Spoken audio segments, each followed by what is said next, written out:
আসসালামু আলাইকুম। আমি ডাক্তার হাসিনা আক্তার। কাজ করছি গাইনি অবস অ্যান্ড ইনফার্টিলিটি নিয়ে। আজকে আমার ভিডিওটা মূলত একটু ভিন্ন টাইপের বা ভিন্ন টপিকস নিয়ে কথা বলবো। সেটা হচ্ছে আমি প্রায়শই অনেক কমেন্ট পাই আমার পেজে। অনেকে আপনারা অনেক কোয়েশ্চেন করেন। আমি চেষ্টা করি এই কোয়েশ্চেন গুলার আনসার করতে বা আমার একটা টিম আছে সবাই মিলে আমরা ট্রাই করি। কিন্তু সবসময় হয়তোবা পেরে উঠি না বা কিছু কমন কোয়েশ্চেন আছে যেটা অনেকেই বারবার করেন হয়তোবা রেগুলার রিপ্লাই দেওয়া হয় না। তাই আমি একটা ছোট্ট ভিডিও করতে চাচ্ছিলাম আপনাদের কিছু কমেন্ট নিয়ে। যে কমেন্ট গুলা করেছেন বা যে কোয়েশ্চেন গুলা করেছেন যেটা কমন একটা রিপ্লাই বা আনসার দেয়া যায় কিনা। তো হয়তোবা আপনারা কোনো ক্ষেত্রে একটু উপকৃত হবেন। ১ম কোয়েশ্চেনটা আমি যেখানে আসি, একজন লিখেছেন, "আসসালামু আলাইকুম। ম্যাম আমার ৩ বার গর্ভ নষ্ট হয়ে গেছে। এখন কি করব?" ৩ বার যাদের বাচ্চা নষ্ট হয়, এটা যদি ১ম দিকে হয়ে থাকে এবং মিড ট্রাইমেস্টার হয়ে থাকে এটাকে আমরা বলতেছি রিপিটেড প্রেগন্যান্সি লস। ১ম কথা হলো কি করবেন মানে আপনি নিরাশ হবেন না। বলে যাদের রিপিটেড প্রেগন্যান্সি লস আছে তাদের 4th টাইম অ্যাবর্শন হওয়ার চান্স অনলি 1%। তাহলে দেখেন 99% প্রেগন্যান্সি হওয়া আপনার ইনশাআল্লাহ সম্ভব আল্লাহ চাইলে। তার মানে ১ম হচ্ছে আপনাকে স্ট্রেসলেস থাকতে হবে। আপনি নিরাশ হবেন না। তবে আপনার ক্ষেত্রে একটু বেশি টেক কেয়ার করা লাগবে। আপনি যে অপশন দেখাচ্ছেন বা যাকে দেখাচ্ছেন ১ম থেকেই উনাকে দেখাবেন। ইভেন দো আমরা বলি প্রি প্রেগন্যান্সি যেতে, যাতে ১ম থেকে কিছু মেডিসিন আছে, কিছু ইনজেকশন আমরা ইউজ করে থাকি। ওই ইনজেকশন গুলো যাতে শুরু করা হয়ে থাকে। সো প্রপার ট্রিটমেন্ট পেলে বা নরমাল যদি ট্রিটমেন্ট করা যায়, আল্লাহ যদি চান, তাহলে কিন্তু আপনার প্রেগন্যান্সি স্টেবল এবং এলাইভ বেবি হওয়ার সম্ভাবনাটাই বেশি। অতএব ওইভাবে করে ট্রাই করতে হবে। সেকেন্ড একটা কোয়েশ্চেন আছে। উনি সালাম দিয়েছেন, "আসসালামু আলাইকুম ম্যাম। আপনার এখান থেকে চিকিৎসা নেওয়ার পর আলহামদুলিল্লাহ ১ম মাসেই আমি কনসিভ হয়েছি। ইনশাআল্লাহ দোয়া করবেন।" আলহামদুলিল্লাহ, শুনে খুব ভাল লাগলো। দোয়া করি তুমি এবং তোমার বেবি যেন ভালো থাকে ইনশাআল্লাহ। থার্ড একটা কোয়েশ্চেন আছে যে, "ম্যাম আইভিএফ এর মাধ্যমে কি ছেলে সন্তান নেয়া যায় কিনা?" এটা খুবই কমন একটা কোয়েশ্চেন। আমি এক কথায় না বলব না। তবে আমরা কিন্তু জেন্ডার সিলেকশন করি না। এবং সেটা হচ্ছে লিগ্যালও না এবং উচিতও না। কিন্তু চাইলে করা যেতে পারে যদি কারো এমন ডিজিজ থাকে যে ডিজিজটা শুধুমাত্র মেয়েদেরই হবে বা শুধুমাত্র ছেলেদেরই হবে, সেটাকে বলে পিজিটি। তো আমরা অ্যাকচুয়ালি আসলে ওদিকে না যাই। নরমালি আইভিএফ এর মাধ্যমে ছেলে হবে না মেয়ে হবে সেটা জানা যাবে না। জেন্ডার সিলেকশন করা যাবে না। তারপরে একটা কোয়েশ্চেন, ম্যাম আমার ৮ বছর ধরে কোনো বাচ্চা হচ্ছে না। আমাদের ২ জনেরই থাইরয়েড সমস্যা হয়েছে। তো এখন কি নরমাল পদ্ধতিতে বেবি হবে নাকি টেস্ট টিউব বেবি নিতে হবে? অ্যাকচুয়ালি থাইরয়েডের প্রবলেম থাকলেই যে টেস্ট টিউব নিতে হবে তা না। থাইরয়েডের প্রবলেম থাকলে হ্যাঁ, এটা কারেক্ট যে কিছু প্রেগন্যান্সি নিতে প্রবলেম হয়। বাট থাইরয়েড যদি কন্ট্রোলে থাকে, আদার কোনো প্রবলেম না থাকে, তাহলেই কিন্তু ন্যাচারালি প্রেগন্যান্সি নেওয়া সম্ভব। তবে অবশ্যই মনে রাখবেন প্রেগন্যান্সিকালীন সময়ে যাতে মায়ের থাইরয়েড লেভেলটা নরমাল থাকে। কারণ সেটা বেবির উপর কিছু ইফেক্ট আছে।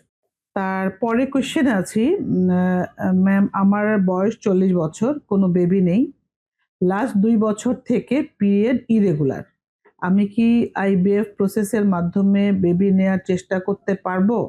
বয়স যেহেতু ৪০ বছর একটু লেট হলেও তবে আমরা কিন্তু অনেক ৪০ বছর মেয়েদেরই এগ পাচ্ছি এবং আইভিএফ এর মাধ্যমে বেবি হচ্ছে ইনশাআল্লাহ। তো এটা হচ্ছে পার্সোনালাইজ। আপনাকে অবশ্যই সামনাসামনি দেখা করতে হবে এবং কিছু টেস্ট করে বুঝতে হবে যে ওভারিয়ান রিজার্ভটা কেমন আছে, ইউটেরাসটা কেমন আছে। তবে নেয়া যাবে না এমন কোনো ব্যাপার না। নেওয়া সম্ভব।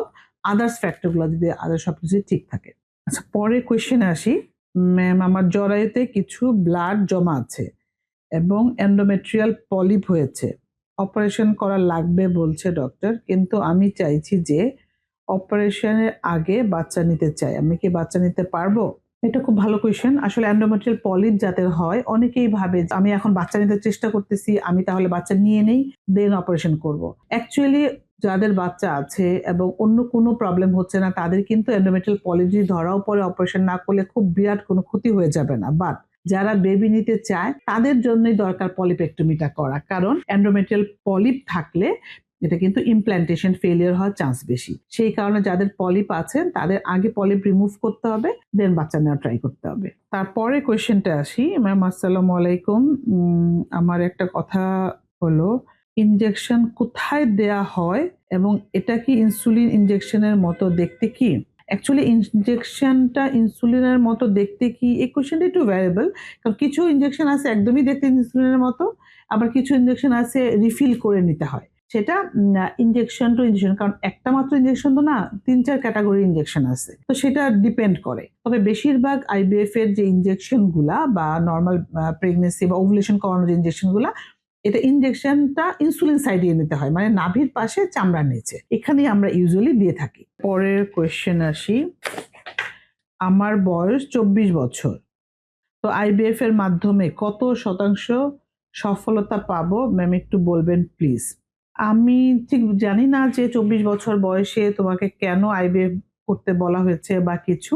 তো এটা বয়স যত কম থাকবে আইভিএফ এর সাকসেস রেট তত বেশি হবে, কারণ অল্প বয়সে কিন্তু ওভারিয়ান রিজার্ভটা ভালো থাকে, ইউটেরাসের যে লেয়ার বলো বা যে আদার্স ফ্যাক্টরগুলো এগুলা ভালো থাকে। সেই কারণে যত বয়স কম হয় আমরা ইউজুয়াল নর্মাল বলে থাকি, তবে কোনো কোনো ক্ষেত্রে দেখা যায় অল্প বয়সেও কিন্তু এগ কমে যায় বা ইউটেরাসের প্রবলেম থাকে, সেই সব ক্ষেত্রে তো ডিফারেন্ট। তো এটা কিন্তু আসলে শুধুমাত্র বয়স দিয়ে বলা যাবে না যে তোমার আইভিএফ এর সফলতার শতাংশ এত শতাংশ বা হার এত, এভাবে একটা মাত্র ক্রাইটেরিয়া দিয়ে বলা সম্ভব না। তবে অবশ্যই অল্প বয়স থাকলে ভালো সাকসেস রেটটা।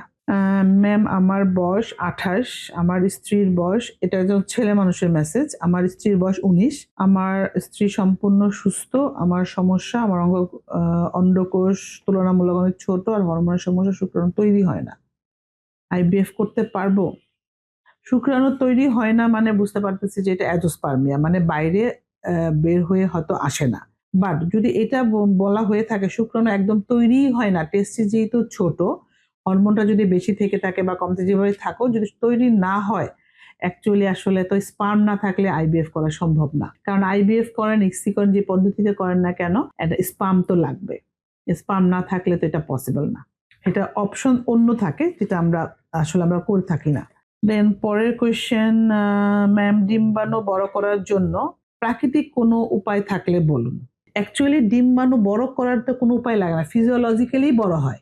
একটা মেয়ে যখন পিউবার্টিতে যায় তার 14তম দিনে হোক 15তম দিনে হোক ডিম্বাণুটা কিন্তু এমনিতেই বড় হবে এবং হয়ে সেটা তার 2 দিন পর ওভুলেশন হবে, হয়ে প্রেগনেন্সি আসবে। এটা কিন্তু টোটালি হচ্ছে ন্যাচারাল প্রসিডিওর, এটার জন্য কিন্তু কিছুই করা লাগবে না। মানে ওভুলেশনটা কিন্তু টোটালি ন্যাচারাল, যেটা হচ্ছে পিরিয়ডে একটা টাইমে ফলিকল বড় হবে এবং সেটা রাপচার হবে, হয়ে ওই সময়টাতে কনজুগাল রিলেশন হলে প্রেগনেন্সি আসবে। তার জন্য কিন্তু আলাদাভাবে যে কিছু করণীয় আছে এমন কিছু না, এটার জন্য কিন্তু কিছুই লাগে না। যাদের ওভুলেশন হয় না তার জন্য কিছু মেথড আছে বা প্রসিডিওর আছে, বাট নর্মালি কিন্তু এটা এমন না যে আমাকে এটা খেতে হবে ওভুলেশন করতে, তা না, কাইন্ডলি ন্যাচারাল যেটা সেটা নর্মালিই হবে। ডক্টর আমার বয়স 20, ওজন 53 কেজি, হাইট 5.1, আমার প্রোল্যাকটিন 98 ছিল, ওষুধ খাওয়ার পর 19, কিন্তু পিরিয়ড ঠিক মতো হয় নাই, ওষুধ খেতে হয় বা এখন আবার টেস্ট করে 24 হয়েছে, মাইসাইড ওষুধ খাইতেছি 2 মাস, এখনো পিরিয়ড ঠিক হয় না, প্রতি মাসেই ম্যানুরাল ওষুধ খেতে হয়, প্লিজ রিপ্লাই দেন।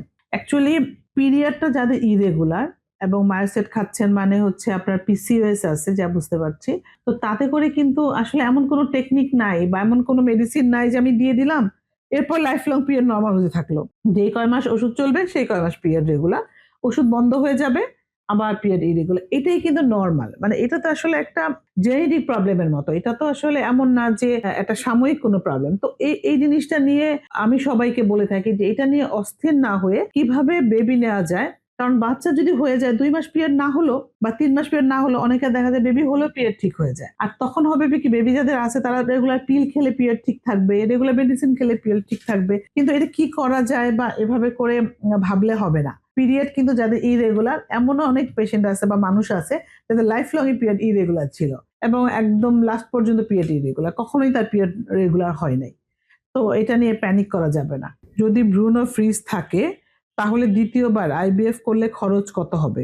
যদি ফ্রিজিং এমব্রায়ো দিয়ে আমরা আইভিএফ এ বা এফইটিতে যাই, আমাদের এখানে আপনার আনুমানিক 50 to 1 লাখ টাকার মতো খরচ হবে, মানে 50,000 থেকে 1 লাখের মধ্যে। কোন স্টেজে যেতে হবে, কোনভাবে যেতে হবে তার উপর ডিপেন্ড করবে। আমার এমএইচ 0.687 হয়, তাহলে আইভিএফ সফল হবে কি জানাবেন প্লিজ। আসলে আইভিএফ যে এএমএস 3 থাকলেই সফল হবে বা কম থাকলে হবে না, এটার কিন্তু গ্যারান্টি নেই। আমরা সবসময় বলে থাকি সাকসেস রেট, কারণ গ্যারান্টি দেওয়ার মালিক আল্লাহ। এখন 0.687 যার এএমএস, বুঝতে হবে তার ডিম্বাণু একদম অলমোস্ট নীলে পৌঁছে গেছে। এখন আইভিএফ এর মাধ্যমে যদি এমন হতে পারে একটা কি 2টা ভ্রূণ তৈরি হলো বা 3টাই তৈরি হলো, এখন সেটা ট্রান্সফার হলে এমন যে না যে প্রেগন্যান্সি আসবে না তা না। ধরেন আপনার জন্য সাকসেস রেটটা কম হবে, অ্যারাউন্ড 20-30% বা অ্যারাউন্ড 20% এই ধরনের সাকসেস রেট হবে। কিন্তু একদম করা যাবে না তা না। তবে অবশ্যই এটা সাকসেস রেটটা কম। ম্যাম, আপনি কি হিস্টেরোস্কোপি অপারেশন করে থাকেন? হ্যাঁ, এটা ভালো কোয়েশ্চেন। অবশ্যই করে থাকি। আসলে হিস্টেরোস্কোপি তো আমাদের আইভিএফ এরই একটা পার্ট অ্যাকচুয়ালি। তো আমি আইভিএফ রিলেটেড সব ধরনের প্রসিডিওরই এখন পর্যন্ত করছি, যেহেতু আমার মেইন কনসার্নটা আসলে ফার্টিলিটি বা আইভিএফ। তো হিস্টেরোস্কোপিক্যালি যেমন ডায়াগনস্টিক হিস্টেরোস্কোপি করতে হয়, হিস্টেরোস্কোপিক অ্যাডিশিয়ালাইসিস আছে, হিস্টেরোস্কোপিক পলিপেক্টমি আছে, হিস্টেরোস্কোপিক যে সেপ্টাম রিমুভ আছে, সব ধরনের প্রসিডিওরগুলাই আমি এই মুহূর্তে করছি। তো আজকে আমার মনে হয় আমি বেশ কিছু কোয়েশ্চেনের সলভ করার চেষ্টা করলাম। তারপরেও যদি আপনাদের কোনো কোয়েশ্চেন থাকে বা এর মধ্যে থেকে কিছু যদি থাকে তাহলে আপনি কমেন্ট করে রাখবেন। আমি চেষ্টা করব আরেকদিন বসে সেই কোয়েশ্চেনগুলো একসাথে উত্তর দিতে। Thank you.